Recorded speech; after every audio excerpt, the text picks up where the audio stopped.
ತನ್ನ ವ್ಯಾಪ್ತಿಯಲ್ಲಿ ಬರುವಂತಹ ಈ ಮನೆಗಳನ್ನು ಕೆಡವು ಹಾಕಲು ಅಂದ್ರೆ ತೆರವು ಮಾಡಿದೆ.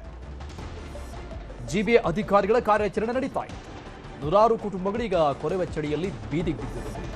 ಸೂರು ಕಳೆದುಕೊಂಡು ಕಂಗಾಲಾಗಿದ್ದಾರೆ ಜನ. ಬದುಕು ಮೂರಾಬಟ್ಟಿಯಾಗಿದೆ, ಬೀದಿಗೆ ಬಿದ್ದಿದೆ. ದೃಶ್ಯದಲ್ಲಿ ನೋಡ್ತಾ ಇದ್ವಿ, ಇದು ಸದ್ಯದ ಪರಿಸ್ಥಿತಿ. ಯಲಹಂಕದಲ್ಲಿ ಅಕ್ರಮ ಮನೆಗಳನ್ನ ನೆಲಸಮ ಮಾಡಲಾಗಿದೆ. ಬಟ್ ಇಂತಹ ಪರಿಸ್ಥಿತಿಯಲ್ಲಿ ವಯೋವೃದ್ಧರಿರ್ತಾರೆ, ಹೆಣ್ಮಕ್ಳು, ವಯಸ್ಸಾದಂಥವರು, ಚಿಕ್ಕ ಪುಟ್ಟ ಮಕ್ಕಳು, ಹಸುಗೂಸುಗಳು, ಬಾಣಂತಿಯರು, ಅವರ ಪರಿಸ್ಥಿತಿ ಏನು ಅನ್ನೋದು ಮಾನವೀಯತೆಯ ದೃಷ್ಟಿಯಿಂದಲಾದ್ರೂ ನೋಡ್ಬೇಕಾಗುತ್ತೆ.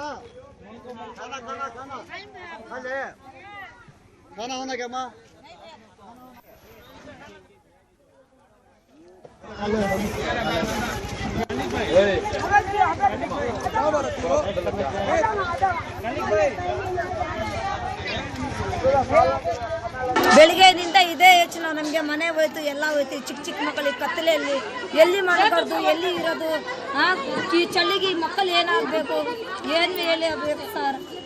ನಮ್ಮ ಮನೆ ಎಲ್ಲ ಹೊಡೆದ್ಬಿಟ್ಟಿದೆ, ಮಕ್ಕಳು ಸಪ್ಟಿ ಕಟ್ಟೆ ಎಲ್ಲ ಹೋಯ್ತು. ಮಲ್ಕೊಂಡಾಗ ಜಾಗನೂ ಇಲ್ಲ, ಮನೇನೂ ಇಲ್ಲ, ಎಲ್ಲಿ ಇರೋದು ನಾವು. ಅರ್ಧ ಗಂಟೆ ಅಲ್ಲ, ಒಂದು ನಿಮಿಷನೂ ಟೈಮ್ ಕೊಟ್ಟಿಲ್ಲ. ಹಂಗೆ ಡಮಾರಿಷನ್ 6 JCB ಬಂದು ಒಬ್ಬರೊಬ್ಬರ ಮನೆಗೆ ಒಂದೊಂದು JCB ಬಂದು ಡಮಾರಿಷನ್ ಮಾಡಿಬಿಟ್ಟಿರ. ಇವಾಗ ನಮ್ಗೆ ಯಾರು ಹೆಲ್ಪ್ ಮಾಡಿ ಯಾರು ಬಂದಿಲ್ಲ ಸರ್. ಯಾವ ಸರ್ಕಾರನೂ ಬಂದಿಲ್ಲ, ಯಾರು ಬಂದಿಲ್ಲ ಸರ್. ಅಧಿಕಾರಿಗಳು ಬಂದಿಲ್ಲ, ಸರ್ಕಾರ ಬಂದಿಲ್ಲ, ಯಾರು ಬಂದಿಲ್ಲ ಸರ್. ಏನು ಹೇಳಿಲ್ಲ ಸರ್. ಅವರು ಬಂದ್ರು, ಹೊಡೆದಾಗ್ಬಿಟ್ಟೆ ಇಲ್ಲೇನೋ BBMP ಮಾಡ್ತೀವಿ, ಏನೋ ಗ್ಯಾಸ್ದು ಏನೋ ಪ್ಲಾಂಟ್ ಮಾಡ್ತೀವಿ ಅಂತ ಹೇಳ್ತಾವ್ರೆ ಸರ್. ಅಷ್ಟೇ. ನೋಟಿಸು ಕೊಟ್ಟಿಲ್ಲ, ಏನು ಕೊಟ್ಟಿಲ್ಲ ಸರ್. ಅವರು ಅಕಾಯಕ ಬಂದವ್ರೆ ಡಮಾಲೇಷನ್ ಮಾಡೋರು. ಬರೀ ಸಿಲಿಂಡರ್ ತೆಗೀರಿ, ಮನೆ ಐಟಮು ತೆಗಿಯಕ್ ಬಿಡ್ತಾ ಇಲ್ಲ ಅವರು. ಅವರೇ BBMP ಇಂದ ಕರ್ಕೊಂಡ್ ಬಂದ್ಬಿಟ್ಟು ಮನೆ ನುಗ್ಗಿ ಮನೆಯಿಂದ ಎಲ್ಲರಿಗೆ ಜನಕ್ಕೆ ತಳ್ಬಿಟ್ಟು ಡಮಾಲೇಷನ್ ಮಾಡವ್ರೆ ಸರ್. 125 ಮನೆ ಇತ್ತು ಇಲ್ಲಿ. ಸುಮಾರು ಒಂದು 25-30 ವರ್ಷದಿಂದ ಇರೋದು, ವಾಸ ಆಗಿರೋದು ಇಲ್ಲಿ. ಸಡನ್ ಇವರು ಬೆಳಿಗ್ಗಿನ ಜಾವ 5 ಗಂಟೆ ಬಂದು ನುಗ್ಗಿ ಒಂಥರ ಅತ್ಯಾಚಾರ ಮಾಡಿರೋದು. ಮಲಗಿರೋರ್ಗೆಲ್ಲ ಎಬ್ಬರಿಸಿ ಬರೀ ಸಿಲಿಂಡರ್ಗೆ ಅವ್ರು ತಗೊಳಕ್ ಅವಕಾಶ ಕೊಟ್ಟಿರೋದು. ಅದು ಕೆಲವರು ತಗೊಂಡಿದ್ದಾರೆ, ಕೆಲವರು ಇಲ್ಲ. ಅವರೇ ಎತ್ತಿಕ್ಕಿ ಡಮಾಲೇಷನ್ ಸ್ಟಾರ್ಟ್ ಮಾಡಿದ್ದಾರೆ. 10 JCB ಏನೋ ಬಂದಿತ್ತು. ಒಂದೊಂದು JCB ಒಂದೊಂದು ಕಡೆಯಿಂದ ಓಡಾಡ್ತಾ ಇತ್ತು. ಏನೋ ಒಂಥರ ಮಜಾ ಮಾಡ್ದಂಗೆ ಅವ್ರಿಗೆ. ಮನೆಗಳು ಹೊಡಿತಾರ ಇಲ್ಲ ಅವ್ರಿಗೆ, ಏನೋ ಒಂದು ನಾವು ಶೋಕಿ ಮಾಡ್ತಾ ಇದ್ದೀರಿ ಆ ಥರ ಸರ್. ಅದಕ್ಕೆ ನಾವು ಅವ್ರ ಹತ್ರ ಕೇಳಕ್ ಹೋದ್ರೆ ಯಾರು ರೆಸ್ಪಾನ್ಸ್ ಕೊಡ್ತಾ ಇಲ್ಲ. ಯಾರು ಮಾತಾಡಕ್ ಹೋಗ್ತಾರೆ ಎತ್ತಿ ಅವ್ನಿಗೆ ಒಳಗಡೆ ಹಾಕಿ. ಹೌದು, ಇಲ್ಲ ಲಾಠಿ ಚಾರ್ಜ್ ನಾವು ಮಾಡ್ತೀರಿ. ಇಲ್ಲ ಸರ್, ಹಿಂದೆ ಲೇಔಟಲ್ಲಿ ಹೊಡೆದವ್ರೆ. ಚಳಿನಲ್ಲಿ, ಗಾಳಿನಲ್ಲಿ, ಮಣ್ಣಲ್ಲಿ ಮಳ್ಕೊಳಕ್ಕೆ ಮನೆ ಇಲ್ಲ, ಜಾಗ ಇಲ್ಲ. ಚಳಿನಲ್ಲಿ ಹ್ಯಾಂಡಿಕ್ಯಾಪ್ ಇದ್ದಾರೆ, ಕಾಯಿಲೆಗಳು ಇದ್ದಾರೆ, ಆಕ್ಸಿಡೆಂಟ್ ಆಗಿ ನೋಡಿ ಅವರಿದ್ದಾರೆ. ಹೆಂಗಿರ್ಬೇಕು, ಒಂದೊಂದು ಮನೆಯಲ್ಲಿ ಒಬ್ಬೊಬ್ರಿಗೆ 6-7 ಮಕ್ಕಳು ಇದ್ದಾರೆ, ಬಾಂಟಿಗಳು ಇದ್ದಾರೆ, ಪ್ರೆಗ್ನೆನ್ಸಿ ಅವರು ಇದ್ದಾರೆ. ಹೆಂಗ್ ಮಾಡಬೇಕು ಹೇಳಿ. ಇವಾಗ ನಮಗೆ ಇರಕ್ಕೆ ಜಾಗ ಇಲ್ಲ. ಇನ್ನಷ್ಟು ಡೀಟೇಲ್ಸ್ ಕೊಡ್ತಾರೆ ನಮ್ಮ ಪ್ರತಿನಿಧಿ ಆಶಿಕ್ ಮುಲ್ಕಿ. ಸ್ಪಾಟ್ನಿಂದ ಲೈವ್ನಲ್ಲಿ ಜಾಯ್ನ್ ಆಗ್ತಾ ಇದ್ದಾರೆ. ಆಶಿಕ್, ಒಂದು ಕಡೆ ವಲಸಿಗರು ಬಂದು ಮನೆಗಳನ್ನು ಕಟ್ಟಿಕೊಂಡಿದ್ದಾರೆ, ಅದು ಅನಧಿಕೃತ, ಅದನ್ನ ತೆರವು ಕಾರ್ಯಾಚರಣೆ ಮಾಡಿದರೆ ಎಲ್ಲವೂ ಓಕೆ. ಆದರೆ ಮಾನವೀಯತೆಯ ದೃಷ್ಟಿಯಿಂದ ಅಧಿಕಾರಿಗಳು ನೋಡಬೇಕಾಗಿತ್ತು. ಒಂದು ಪ್ರತ್ಯೇಕವಾಗಿ ತಾತ್ಕಾಲಿಕವಾಗಿ ಒಂದು ಶೆಲ್ಟರ್ ನಿರ್ಮಾಣ ಮಾಡಬಹುದಾಗಿತ್ತು. ಯಾಕಂದ್ರೆ ಕೊರೆವ ಚಳಿ ಇದೆ, ಹೇಗೆ ಮಾಡಬೇಕು ಈ ಜನ? ಖಂಡಿತ ನೇರವಾಗಿ ದೃಶ್ಯಗಳಿಗೆ ಹೋಗೋಣ. ಇವತ್ತು 2ನೇ ರಾತ್ರಿ, ನಿನ್ನೆ ಬೆಳಿಗ್ಗೆ ಪಾಲಿಕೆ ಅಧಿಕಾರಿಗಳು ಬುಲ್ಡೋಸರ್ ತಂದು ಇವರ ಮನೆಗಳನ್ನ ನೆಲಸಮ ಮಾಡಿರುವಂತದ್ದು. ಇದೆಲ್ಲವೂ ಕೂಡ ಅನಧಿಕೃತ ಮನೆ ಅಂತ ಪಾಲಿಕೆ ಅಧಿಕಾರಿಗಳು ಹೇಳ್ತಾ ಇದ್ದಾರೆ. ಆದರೆ ಮಾನವೀಯ ದೃಷ್ಟಿಯಿಂದ ಇವ್ರಿಗೊಂದು ಪರ್ಯಾಯ ವ್ಯವಸ್ಥೆಯನ್ನ ಕಲ್ಪಿಸಿ ಏನು ಅಗತ್ಯ ಕ್ರಮಗಳನ್ನ ಅಥವಾ ನೆಲಸಮ ಮಾಡುವಂತ ಪ್ರಕ್ರಿಯೆ ಏನಿತ್ತು ಅದನ್ನ ತೊಡಗಿಸ್ಕೋಬೇಕಾಗಿತ್ತು. ಆದ್ರೆ ಅದು ಆ ಪರ್ಯಾಯ ವ್ಯವಸ್ಥೆಯನ್ನ ಕಲ್ಪಿಸದೆ ಏಕಾಏಕಿಯಾಗಿ ನಿನ್ನೆ ಬೆಳಿಗ್ಗೆ ಮುಂಜಾನೆ 5 ಗಂಟೆ ಸುಮಾರಿಗೆ ಬುಲ್ಡೋಸರ್ಗಳನ್ನ ತಂದು ಇವರ ಮನೆಗಳನ್ನ ನೆಲಸಮ ಮಾಡಿರುವಂತದ್ದು. ಹೀಗಾಗಿ ಈಗ ಸದ್ಯಕ್ಕೆ ಇವರಿಗೆ ಮನೆ ಇಲ್ಲ.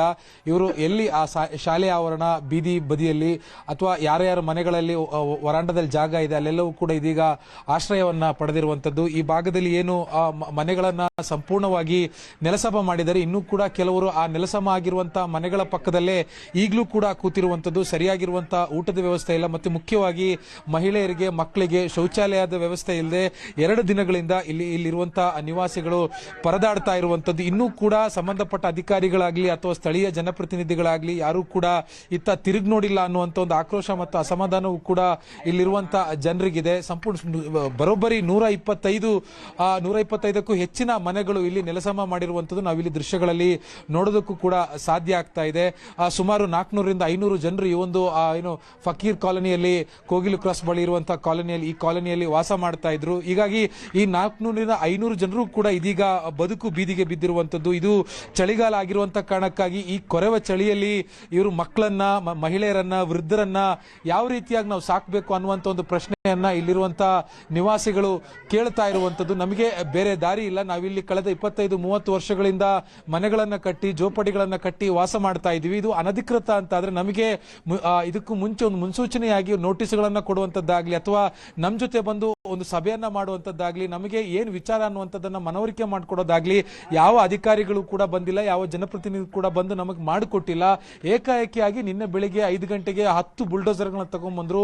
125ಕ್ಕೂ ಅಧಿಕ ಮನೆಗಳನ್ನ ಇಲ್ಲಿ ಸಂಪೂರ್ಣವಾಗಿ ನೆಲಸಮ ಮಾಡಿ ಹೋಗಿದ್ದಾರೆ. ಈಗ ನಾವು ಏನ್ ಮಾಡಬೇಕು ಅನ್ನುವಂತ ಒಂದು ಯಕ್ಷ ಪ್ರಶ್ನೆಯೊಂದಿಗೆ ಬದುಕ್ತಾ ಇದೀವಿ ಅನ್ನುವಂತ ಒಂದು ಪ್ರಶ್ನೆಯನ್ನ ಇಲ್ಲಿರುವಂತ ನಿವಾಸಿಗಳು ಕೇಳ್ತಾ ಇರುವಂತದ್ದು. ಇಲ್ಲಿನ ಸದ್ಯದ ಪರಿಸ್ಥಿತಿಯರು ನಿಜಕ್ಕೂ ಮನಕಲಕುವ ದೃಶ್ಯಗಳು ಇಲ್ಲಿ ನಮಗೆ ನೋಡೋದಕ್ಕೆ ಸಾಧ್ಯ ಆಗ್ತಾ ಇದೆ. ಪುಟ್ಟ ಪುಟ್ಟ ಮಕ್ಕಳಿದ್ದಾರೆ, ಮಹಿಳೆಯರಿದ್ದಾರೆ, ಆಕ್ಸಿಡೆಂಟ್ ಆಗಿರೋರಿದ್ದಾರೆ, ಅಂಗವಿಕಲರಿದ್ದಾರೆ. ಎಲ್ಲರೂ ಕೂಡ ಈ ಮೈ ಕೊರೆವ ಚಳಿಯಲ್ಲಿ ಎಲ್ಲೆಲ್ಲಿ ಜಾಗ ಸಿಗುತ್ತೆ ಅಲ್ಲೆಲ್ಲಿ ಮುದುಡ್ಕೊಂಡು ಮಲಗಿರುವಂತ ದೃಶ್ಯಗಳನ್ನ ನಾವಿಲ್ಲಿ ನೋಡ್ತಾ ಇದ್ದೇವೆ.